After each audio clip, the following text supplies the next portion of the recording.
आज की कहानी को सब्सक्राइब करें और बेल आइकन को दबाना बिल्कुल भी ना भूलें।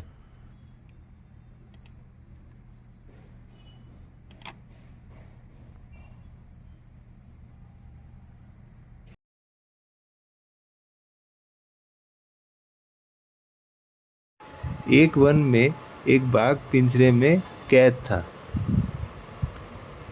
वह बहुत मजबूर था और मजबूरी से बहुत चिल्ला रहा था। बहुत लोग उसके निकट से देखते हुए चले जाते हैं। तभी एक ब्राह्मण वहाँ से गुजरता है। वह बाघ उस ब्राह्मण को जाते हुए देखता है और उसको आज़ाद करने के लिए बोलता है। बाघ रोने लगता है और उससे कहता है, मुझे आज़ाद कर दो, मैं आपका दास बना रहूँगा। ब्राह्मण को थोड़ी दया आती है और वह उस पिंजरे का दरवाज़ा खोल देता है। तभी बाघ उसे अपने भीतर बुलाता है और कहता है, मैं बहुत देर तक भूखा हूँ।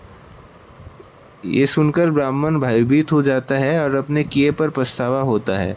वह अपने प्राणों की रक्षा के लिए कोई उपाय सोचता है। वह उसके निकट एक वृक्ष से न्याय मांगने की सोचता है। वृक्ष कहता है, मैं सभी प्राणियों को एक समान छाया देता हूँ, परंतु इसके बावजूद भी वे सारे वृक्षों की कटाई कर देते हैं। कुछ देर के बाद एक भैंस को दो यात्रियों की सवारी करते हुए देखता है। वह उससे भी न्याय की मांग करता है। भैंस कहता है, मैं सबके लिए ताज़ा दूध देता हूँ, परंतु लोग मेरा उतना ख्याल नहीं रखते, मेरे को वाहन के रूप में व्यवहार करते हैं। ब्राह्मण बहुत उदास हो जाता है और बचने का कोई उपाय सोचता है। वह बैठकर सोचने लगता है। तभी एक सियार वहाँ से गुजरता है। वह सियार से न्याय की सहायता मांगता है। वह सियार को सारी घटना बताता है और वह उसको संग ले जाता है। सियार बुद्धिमान था। वह समझकर भी नहीं समझने का अभिनय करता है।